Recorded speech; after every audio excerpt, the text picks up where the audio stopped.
Leo Lionheart loves to play superheroes. Today he is rescuing his sidekick Fifi Musketeer from the evil Snaketron. He flies up to the snake's hideout and roars at the top of his lungs to scare the evil villain away. After saving his best friend from danger, Leo peers down from the tall tree and his head starts to spin. He holds onto the tree with all his might and closes his eyes tightly. Meanwhile, Fifi scurries down the tree, looks around, and realizes that Leo is not with her. She peeks up and sees Leo shaking like a leaf. "Come on, Leo, let's go play some more," yells Fifi. "I can't get down," Leo whines. "Just climb down," Fifi demands. "I'm scared," Leo cries. Fifi looks around and scratches her head. She suddenly sees the toy snake that has fallen to the ground. She grabs it in her mouth and brings it back up the tree. "Here, hold this rope as you climb down." Leo holds the snake toy as he slowly climbs down the tree. Fifi and Leo's superheroes once more run full speed to climb a high mountain peak so they can fly into the sky. Once on the summit, they open their arms and run down with their capes blowing behind them in the wind. "Whee!" they squeal in delight. Halfway down the hill, Leo trips over a rock and tumbles to the bottom of the hill. He stops rolling in a crying heap. He wails at the top of his lungs with tears pouring down his whiskers. "Are you okay, Leo?" Fifi asks her friend. "I hurt my knees, wah!" howls Leo. "Oh my, don't worry, I'll help you," comforts Leo's little friend.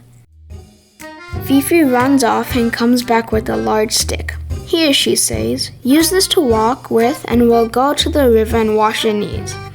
Leo sniffles, takes the branch and hobbles with the mouse to the edge of a stream. Fifi washes Leo's scraped knees and happily encourages. "They're good as new. Now we can pretend that we must defeat a water monster."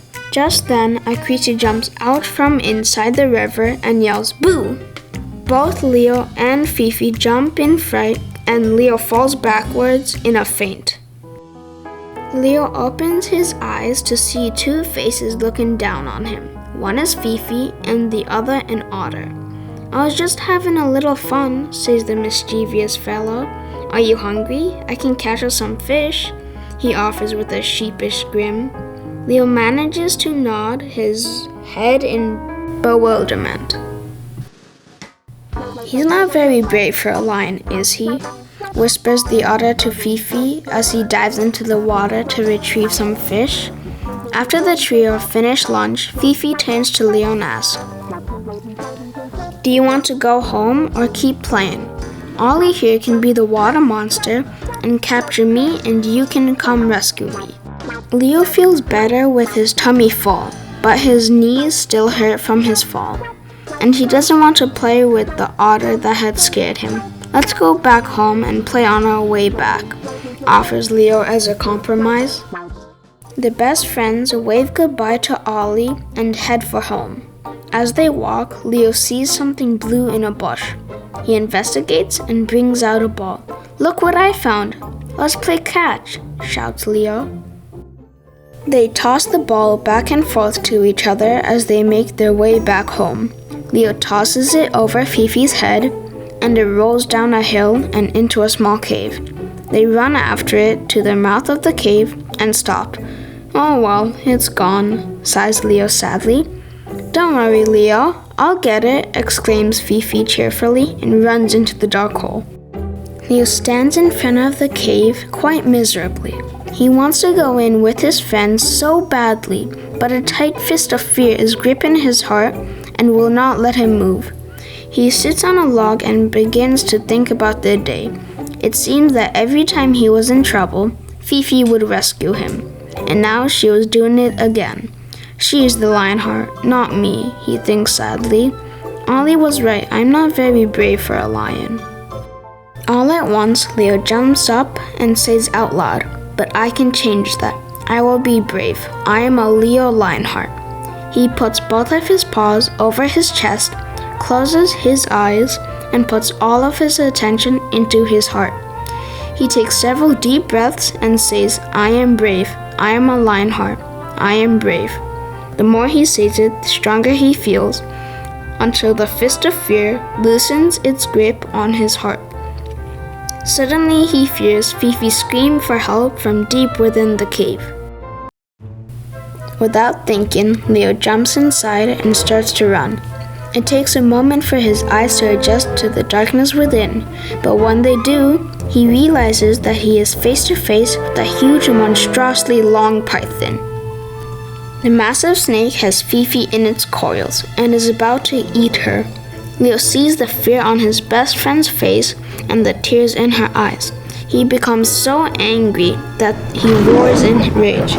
It is not his usual meow or even a kitten's howl.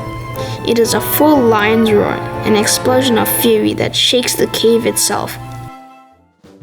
Leo gently scoops up his friend and darts outside. He runs and runs with his cape flying behind him. Finally, tired and out of breath, he stops and sits beneath the tree. He gently places the little mouse on the ground and says with great concern, "Are you all right, Fifi?" "I think so," she says. She looks up at her best friend, smiles, and exclaims, "Leo, you saved me. You really are a superhero." Leo realizes what he has done as he grins from ear to ear. Then he starts to shake so badly that he has to sit down. I rescued you from that gigantic snake," he whispers, not daring to believe it. You did rescue me. I would be snake food if it wasn't for you," Fifi declares. "Thank you, Leo," she says and gives him a big hug. Powerful feeling inside his heart. The feeling is a mixture of love for his best friend, love for himself, and a strength that he has never noticed before. He feels like his heart has grown larger today and that he has grown several inches taller with it.